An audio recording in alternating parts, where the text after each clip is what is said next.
नमस्कार, सुभाष की बात में आपका स्वागत है। बेटल ऑफ बंगाल, दरअसल ये पूरे सच के इर्द गिर्द रची जाने वाली राजनीति की कहानी है। बहुत पहले संत कबीर ने चेताया था कि सांच कहूँ तो मारन धावे झूठे जगपतियाना, मैं कहता आखन देखी और तू कहता कागज की लेखी। तो आज जो है पूरे बंगाल में और कहें बांग्लादेश में जो कुछ हो रहा है उसको समझने के लिए इस चेतावनी को समझना जरूरी है, क्योंकि बंगाल में इस समय जो राजनीति दिखाई दे रही है वो जितनी मुखर है उतनी ही धुंधली है। चुनाव की घोषणा अभी नहीं हुई है, लेकिन बयानबाजी उस मुकाम पर पहुंच चुकी है जहां हर शब्द किसी रणनीति का औजार बन चुका है। बेटल ऑफ बंगाल अब सिर्फ सत्ता संघर्ष नहीं बल्कि पहचान, भय और स्मृति की राजनीति का नाम बन गया है। प्रधानमंत्री नरेंद्र मोदी का राष्ट्रवादी और सांस्कृतिक प्रतीकों पर आधारित वक्तव्य, इसको सुन लेते हैं। मुख्यमंत्री ममता बनर्जी का आक्रामक तेवर, इसको भी सुनिए। और क्षेत्रीय तेवर जो है, आरएसएस प्रमुख मोहन भागवत ने क्या कुछ कहा ये भी देखना पड़ेगा। तो उन्होंने ये तो कहा कि वो वैचारिक दूरी है भाजपा की, पर जब हुमायूं कबीर नई पार्टी का ऐलान करें तो इन सबको हम अलग नहीं देख सकते। बंगाल में भाजपा की विजय का रास्ता भी बना दिया है।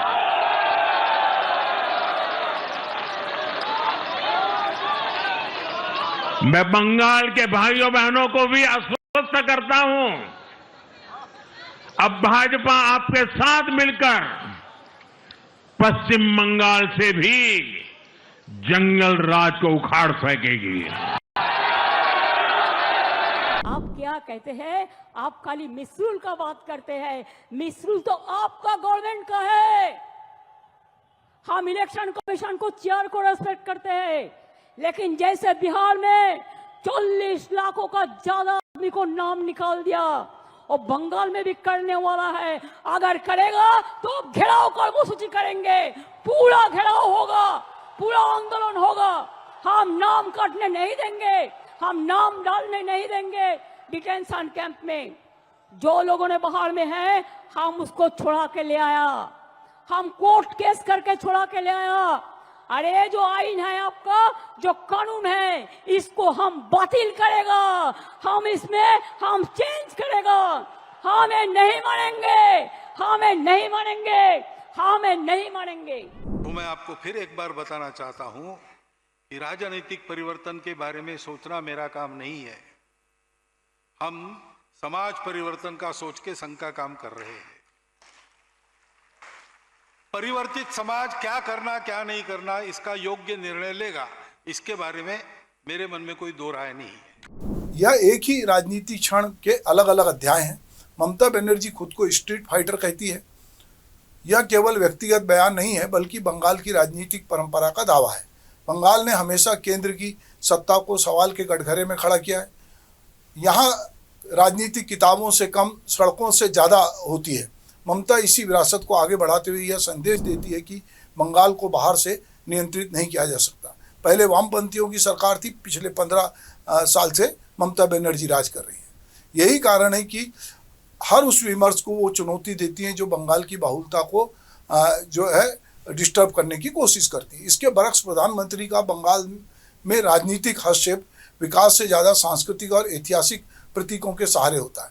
राम मंदिर का निर्माण अदालत से हो चुका है, लेकिन राजनीति में उसका प्रयोग अभी भी जारी है। बाबरी मस्जिद के पुनर्निर्माण जैसी बातों का उठना ना तो संवैधानिक यथार्थ से मेल खाता है और ना ही कानूनी प्रक्रिया से। यह दरअसल भावनाओं को पुनर्जीवित करने की राजनीति है, जिसका असर बंगाल जैसे संवेदनशील सामाजिक ताने बाने पर पड़ता है। इसी संदर्भ में मोहन भागवत का यह कहना कि आरएसएस को बीजेपी की नज़र से देखना गलत है, यह एक वैचारिक स्पष्टीकरण हो सकता है। लेकिन राजनीति में केवल संरचनाएं नहीं, भाषाएं भी बोलती है। जब प्रतीक, शब्दावली और लक्ष्य एक जैसे दिखें तो संगठनात्मक दूरी का दावा जमीनी राजनीति में कम असर डालता है। बंगाल में जहां संघ की उपस्थिति ऐतिहासिक रूप से सीमित रही है, वहां यह दूरी और भी संदिग्ध होकर सामने आती है। इसी राजनीतिक पृष्ठभूमि में हुमायूं कबीर का प्रकरण बंगाल की राजनीति को एक नई दिशा की ओर मुड़ता है। उन्होंने नई पार्टी की बात भी की है। हुमायूं कबीर पहले बीजेपी से लोकसभा चुनाव लड़ चुके, फिर तृणमूल कांग्रेस से आए, अब नई पार्टी बना रहे हैं। टीएमसी ने उन्हें निलंबित किया है। ममता बनर्जी का सीधा आरोप है कि बीजेपी के इशारे पर काम कर रहे हैं। यह आरोप राजनीति में असामान्य नहीं है, लेकिन हुमायूं कबीर की भाषा इस पूरे विवाद को गंभीर बना रही। हुमायूं कबीर मुसलमानों से सीधे अपील कर रहे हैं कि अगर उन्हें वोट दिया गया तो बाबरी मस्जिद बनेगी। यह बयान केवल भ्रामक नहीं बल्कि खतरनाक भी है। बाबरी मस्जिद का मामला सर्वोच्च न्यायालय के निर्णय से समाप्त हो चुका है। उसे चुनावी वादे की तरह पेश करना ना तो संवैधानिक वास्तविकता को इनकार करना है बल्कि मुस्लिम समुदाय की भावनात्मक भ्रम को भी भड़काने की कोशिश है। यहाँ सवाल यह नहीं है कि हुमायूं कबीर की पार्टी कितनी सीटें जीतेगी। असली सवाल है कि क्या वह मुस्लिम वोटों को विभाजित करने की रणनीति है। बंगाल में मुस्लिम मतदाता अब अपेक्षाकृत एकजुट रहे हैं और उनकी राजनीतिक समझ भावनाओं से ज़्यादा सुरक्षा और प्रतिनिधित्व पर आधारित है। ऐसे में अचानक एक नई पार्टी का उभार, वह भी अव्यवहारिक धार्मिक वादों के साथ, संदेह को जन्म देता है।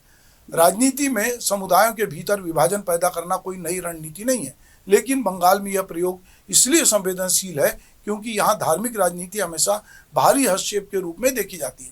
मुस्लिम राजनीति को अगर केवल बाबरी मस्जिद जैसे प्रतीक तक सीमित कर दिया जाएगा तो वह ना तो प्रतिनिधित्व दे पाएगी ना सुरक्षा। इसी पूरे माहौल में बांग्लादेश की घटनाएं, वहाँ हिंसा, हिंदू युवक की हत्या और चुनावी अस्थिरता बार बार बंगाल की बहस में लाई जा रही है। पश्चिम बंगाल और बांग्लादेश का रिश्ता इतिहास, विभाजन और सांस्कृतिक निरंतरता से बना हुआ है, लेकिन हर सीमा पार घटना को बंगाल के भीतर राजनीतिक हथियार की तरह इस्तेमाल करना यथार्थ से ज़्यादा भ्रम पैदा करता है। सच यह भी है कि बंगाल में आज कई परतों की राजनीति चल रही है। एक तरफ सांप्रदायिक ध्रुवीकरण की कोशिश है, वहीं दूसरी तरफ क्षेत्रीय अस्मिता की रक्षा। एक और मुस्लिम राजनीति को भावनात्मक प्रतीकों से समेटने का प्रयास हो रहा है, वहीं दूसरी ओर आम मुसलमान की रोजमर्रा की चिंताएं, शिक्षा, रोजगार, सुरक्षा हाशिए पर है। कबीर की चेतावनी या फिर सामने आती है तो ये मुझे लगता है कि बार बार साच कहूँ तो मारन धावे झूठे जग पथियाना, साधो जग बौराना। तो ये बेटा लाभ बंगाल दरअसल इस बात की लड़ाई है कि राजनीति सच के सहारे होती है या शोर के सहारे। चुनाव आएंगे, नारे बदलेंगे, चेहरे बदलेंगे, लेकिन असली परीक्षा यह है कि क्या बंगाल का मतदाता इस शोर के बीच सच को पहचान पाएगा या फिर कागज की लेखी एक बार फिर आखन देखी पर भारी पड़ जाएगी। नमस्कार।